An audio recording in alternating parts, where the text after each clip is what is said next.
le président de l'Olympique lyonnais et membre du board de l'ECA, l'association des clubs européens. Jean-Michel Aulas est avec nous dans Team Dugas. Bonsoir président.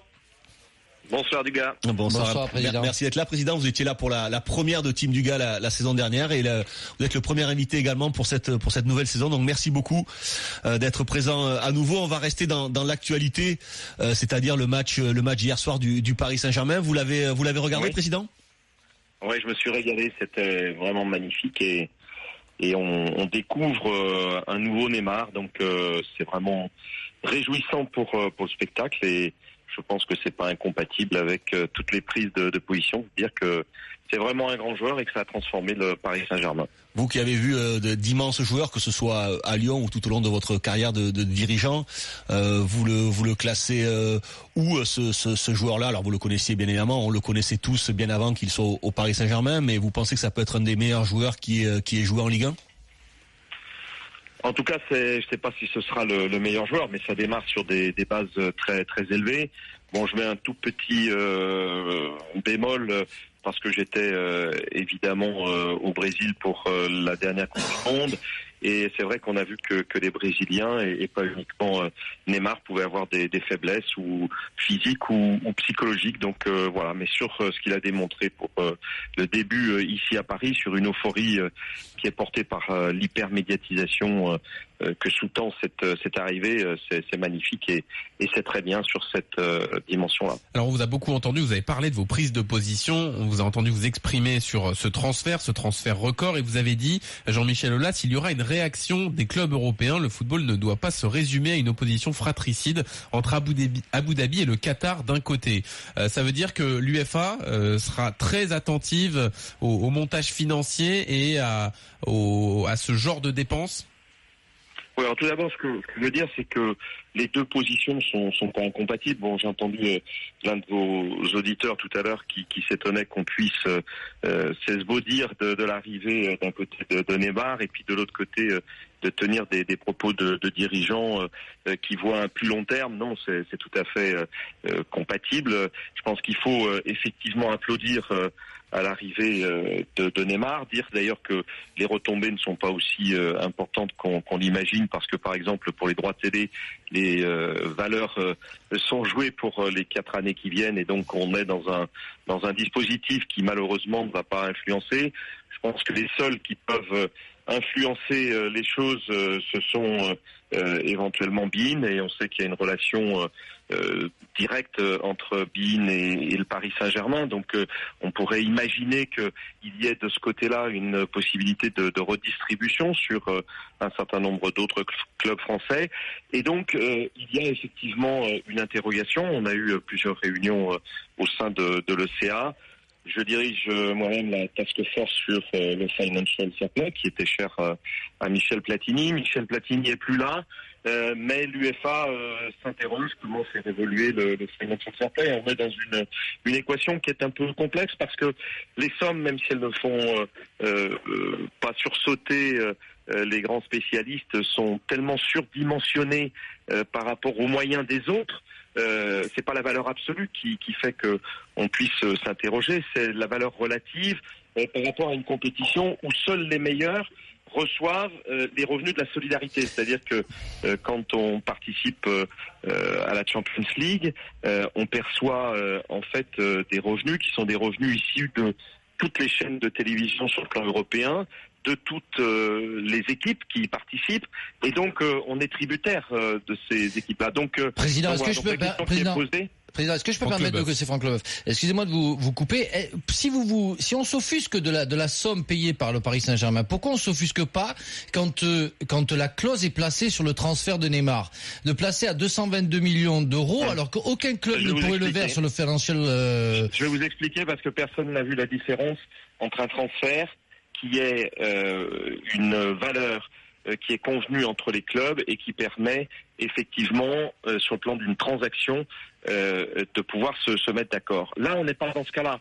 On est dans la juridiction espagnole qui prévoit qu'il y a une possibilité pour un joueur de racheter son contrat. Et c'est une disposition, puisque vous avez été tous de très grands joueurs, vous connaissez dans les articles liés de la FIFA par opposition, et c'est la FIFPro qui défend très habilement cette situation. Et là, on est dans un cadre qui est totalement différent. C'est-à-dire que on aurait dû avoir le rachat par Neymar d'une valeur qui était une valeur de sortie d'un contrat, mais qui, dans ce cas-là, n'est pas un transfert, donc est fiscalisable, donc soumis à charges sociales, etc. Donc on est dans une situation qui est totalement différente et que personne n'a vue. Donc moi, quand Le Monde m'a interrogé, il peut y avoir aussi des médias intelligents de temps en temps qui posent les bonnes questions, j'ai posé la vraie question que personne ne s'est posée, et qui fait qu'on est dans une situation qui est une situation qui va changer complètement le monde du football pour les années qui viennent, au travers de cette opération qui n'était pas une opération convenue entre les clubs. Jean-Michel Aulas, avec nous. C'est pas de la jalousie alors tout ça par rapport au Paris Saint-Germain? Mais non, au contraire. Moi, je peux, et j'ai félicité Nasser pour l'opération.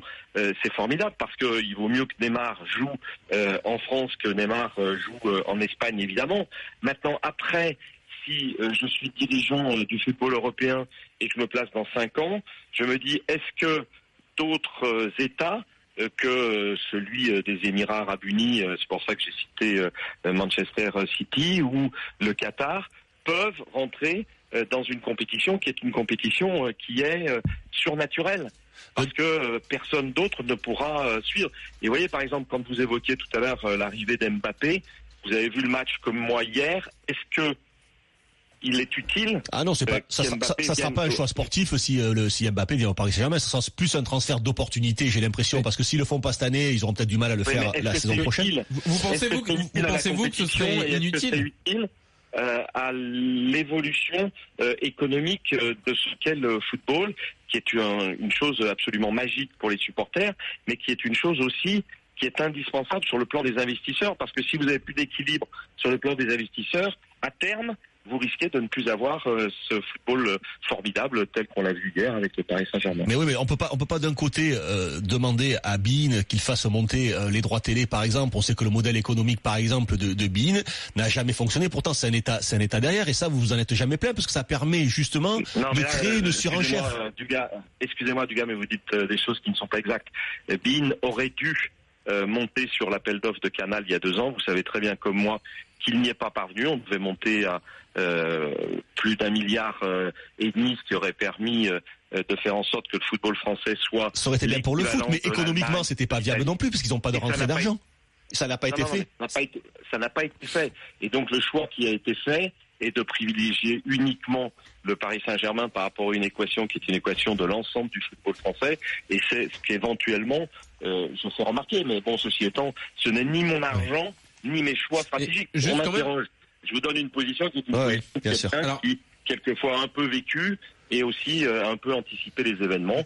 On reparlera de tout ce que j'ai dit aujourd'hui d'ici quelques années. Vous verrez que c'est pas complètement anodin de pouvoir le dire aujourd'hui. Je vous interroge une dernière fois là-dessus et après on parle de l'actualité de votre club de Lyon. Pas de problème, moi je peux en parler tout le temps. Juste pour bien comprendre, concernant Kylian Mbappé, vous dites ce ne serait pas bon pour le football français qu'il aille au PSG?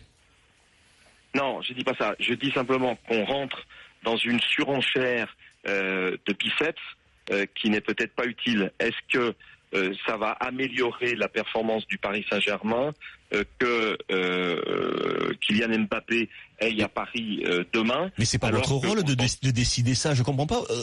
Pourquoi vous vous mêlez de ça? S'ils ont envie de le prendre, ils le prennent. C'est quoi le problème? J'arrive pas à comprendre, président. Pourquoi vous donnez un avis? Je comprends sportivement. Je comprends sportivement que ça puisse vous interroger. Mais c'est pas un problème. Si vous empilez avec de l'argent surnaturel, tout dans une même équipe, vous n'avez plus de compétition, Dugas. Mais ça existait à l'époque des Galactiques avec le Real Madrid, par exemple, et là, ça a posé aucun problème. C'était de l'argent qui était de l'argent fabriqué par le Real Madrid et qui n'était pas de l'argent qui vient d'un État. Je comprends ça, président. Alors, il faut interdire et refaire la législation et interdire les États d'être propriétaires d'un club, tout simplement. C'est aussi simple que ça. Pourquoi? Enfin, j'ai du mal à comprendre cette... La rentrée à l'UEFA et puis faites adopter... Pas du tout, pas du tout. Vous m'interrogez, je suis dirigeant d'entreprise, je suis aussi peut-être un peu plus visionnaire que certains, et je vous dis que c'est une orientation qui est dangereuse pour le football français, parce qu'on ne sait pas si demain on aura exactement les mêmes participants à l'équation du football. C'est tout. Maintenant, c'est un avis, c'est pas. Si je peux me permettre, Jean-Louis, on discute. Hein, Jean-Louis, moi je vais dans le sens du président. C'est qu'on a toujours dit, il va falloir trouver une concurrence au Paris Saint-Germain depuis que QSC est là-bas. Et c'est vrai que si un jour le Paris Saint-Germain domine et gagne avec 30 points d'avance ou 40 points d'avance championnat, on va plus regarder le championnat de France. Bon, ça aussi c'est une réalité. Oui. Alors Lyon, on y va sur le début de saison de l'OL du gars. Oui, avec un mercato plutôt réussi, président. Les recrues que vous avez choisies, écoutez, ça climate plutôt bien, ça fonctionne plutôt bien du côté de Lyon. T'as bien aimé Traoré, toi, du gars. Oui. Alors moi j'ai été surpris. Je pensais pas que ce joueur avait un tel niveau. J'ai été juste impressionné par ce garçon-là. Les choses se passent bien avec Fekir également, qui se retrouve avec le brassard, qui a l'air de prendre ses responsabilités avec beaucoup de cœur et d'envie. J'imagine que vous êtes ravi de ce début de saison et de ce mercato. Oui, on est très satisfait. Bon, ceci étant, c'est vrai qu'on a investi beaucoup, puisqu'on avait aussi cédé beaucoup, mais là aussi, quand vous avez des offres et que les joueurs ont envie de partir, on a imaginé que c'était mieux de faire en sorte que les joueurs puissent partir, et on a essayé de drainer, de faire venir à Lyon un certain nombre de joueurs qui étaient jeunes, qui avaient réussi dans leur club, mais qui n'avaient pas la possibilité de supplanter les vedettes. Et on voit qu'aujourd'hui, on est en train d'avoir une qualité individuelle qui peut, si la qualité collective vient aider à cette qualité individuelle, probablement avoir de bons résultats. En tout cas, le trio devant Mariano, Traoré et Nabil est excellent. On pense que Memphis va revenir aussi parce qu'on l'aime beaucoup et on le trouve avec beaucoup de qualité à l'entraînement. Donc on aura sur le plan offensif en tout cas des choses à exprimer. Je peux me permettre. Est-ce qu'il y a une situation, je sais pas, conflictuelle avec Clément Grenier, parce que il semblerait que, enfin, moi je vois Darder jouer. Je pense qu'il joue pas à sa place, Darder. Je pense que Clément Grenier pourrait jouer dans ce rôle un peu plus numéro 6. Ce gamin a été l'image du club à un moment donné. Il est parti, là, il est revenu. Est-ce qu'il y a plus d'avenir à Je me souviens que Jean-Michel Aulas parlait de lui comme une recrue pour cet été. Hein. Ouais, c'est ça. Où en est la position de Clément, quoi? Enfin, je trouve que ce garçon est tombé, mais on a eu l'impression que c'était pas que sportif. Il a disparu. Il a disparu. Président. Non, mais il a fait des matchs que vous avez certainement vus sur le plan de la préparation. Il a joué en Chine, il a joué pratiquement tous les matchs, pas de manière permanente. Mais ceci étant, il a du mal à retrouver son niveau précédent, mais il est toujours dans le projet du club. Maintenant, il lui reste un an. Il était parti à la Roma et on pensait que la Roma lèverait l'option, ce que la Roma n'a pas fait. Donc c'est vrai que ça a posé un certain nombre de questions, mais il est aujourd'hui dans le projet et on espère qu'il va réussir ou qu'il va trouver un club qui lui permettra de s'exprimer totalement, parce qu'il n'a pas totalement perdu non plus ses qualités, ce qui est probable. La porte n'est pas fermée pour Clément Grenier, donc il peut partir d'ici la fin de la saison. Par contre, pour Ferry, c'en est où contacté par Toulouse? Est-ce que vous le laisseriez partir? Non, en fait, Jordan fait partie aussi du projet. S'il doit partir, il faut que ça soit sur un transfert et non pas sur un prêt. Et on avait Nantes qui avait proposé une transaction il y a quelques jours que Jordan a refusé. Nous l'avions éventuellement accepté. Donc Jordan fait partie du projet et c'est le numéro 2 à l'heure actuelle derrière Sergi Darder. Et est-ce que dans ce secteur de jeu, vous recherchez un joueur? On a parlé du joueur du Celta Vigo, Pape Cheikh Diop. Et de Krikoviak également, au milieu de terrain. On cherche effectivement un dernier ou deux derniers joueurs qui sont en fait des joueurs plutôt situés au milieu de terrain. D'une part parce que on sait que Lucas Touzard joue pratiquement tous les matchs. On a derrière un très jeune joueur qui va exploser aussi et qui est très brillant, qui est Christopher Martins Pereira. Et donc on souhaite étoffer derrière ce milieu de terrain avec un milieu relayeur et puis éventuellement un suppléant complémentaire pour Lucas Touzard. Krikoviak, ça peut être une piste, président? Ça peut être une piste, il y en a d'autres, mais ça peut être une piste. En tout cas, moi, juste pour vous dire quelque chose, on a beaucoup parlé de Paris Saint-Germain-Toulouse, mais moi, j'ai vu un grand match Lyon-Bordeaux. C'est super. J'ai vu un grand match. Génial. Bravo aux deux équipes, bravo votre équipe lyonnaise, mais qu'est-ce que je me suis régalé. Il y a des gestes techniques, il y avait tout ce qu'il fallait, il y avait de l'allant, le public, tout ça, vraiment top. Je me suis vraiment régalé. Défense centrale, président, moi, j'étais un peu plus gêné. Alors, Morel est un titulaire dans cette défense? Pour l'instant, oui, puisque vous avez vu qu'on jouait avec Marcelo, qui avait beaucoup impressionné à Beşiktaş, qui a accepté de venir. On a fait des efforts et je crois qu'il est très très content. Et puis, pour le moment, Morel qui a joué les premiers matchs et qui a donné satisfaction. Bon, on a bien sûr Diakabi qui est toujours là. On a Mapou qui est aussi là. Donc voilà, pour le moment il n'y a pas de choses de prévues sur le plan de l'axe central. Pas de départ de Jérémy Morel, à qui reste un an de contrat seulement? Écoutez, on discute avec lui d'une prolongation d'un an. Voilà, j'ai écouté comme tout le monde le Canal Football Club. Oui, il était hier sur Canal. Mais je n'étais pas au courant de ses envies. Bon, a priori, je pense qu'on va se mettre d'accord pour une prolongation et qui lui permettra d'être heureux comme nous le sommes quand il est au sein de la défense lyonnaise. Comme il doit nous écouter sur RMC là, c'est bon, comme ça vous faites la discussion. Un message en direct. Où en est le dossier de Juninho et son arrivée au poste de directeur sportif? On avance. Je pense qu'on est sur le point d'aboutir dans cette voie-là. Il y a à trouver non seulement les conditions de son arrivée sur le plan administratif, sur le plan financier, mais comme on veut aussi qu'il prépare ses diplômes. Donc voilà. Donc on discute. Je pense que il y a évidemment des points administratifs qu'on ne peut pas aborder sur une chaîne de radio qui nous ont mobilisés pendant le mois de juillet et pendant ce mois d'août. Mais j'espère que, comme je l'avais dit, avant la fin du mois d'août, on aura une bonne nouvelle. Et si c'est pas tout de suite, ce sera dans les semaines qui viennent. Ça veut dire qu'avec Gérard Rouillet, c'est terminé? Je crois que son contrat se termine à la fin du mois. Non, pas du tout. Non, Gérard a passé tous les nous et il continue comme il l'a fait, mais de manière extérieure. Il participe d'ailleurs aux discussions avec Juninho et donc c'est notre conseiller extérieur, mais comme vous le savez, il ne peut plus être opérationnel directement sur le terrain, donc c'est un conseiller. Il nous a beaucoup aidé dans les transferts. Vous parliez de Traoré avec Chelsea, puisqu'il appartenait à Chelsea. Il nous a beaucoup aidé dans les différentes opérations que nous avons menées. Il participe actuellement à une négociation pour l'arrivée d'un milieu de terrain et donc on est très satisfait de sa prestation. Donc Gérard Rouillet, Bernard Lacombe et Juninho dans le même bureau, ça va faire des étincelles, ça, non?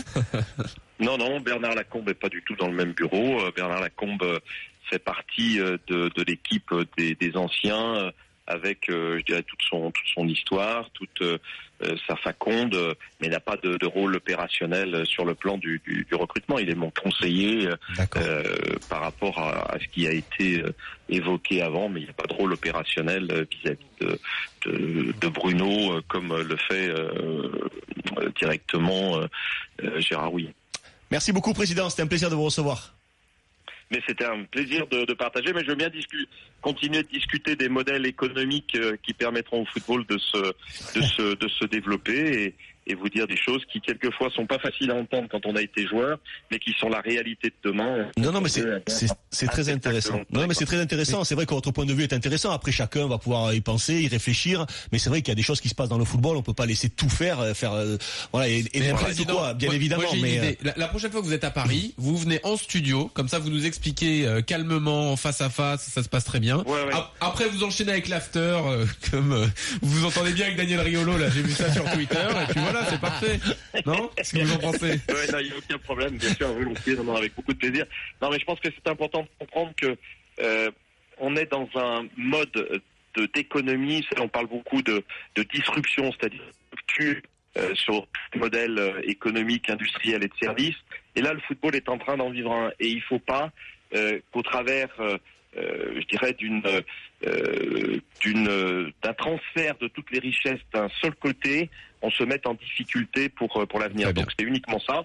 Maintenant, Neymar, je suis ravi et j'ai été le premier à féliciter Nasser pour avoir fait cette opération.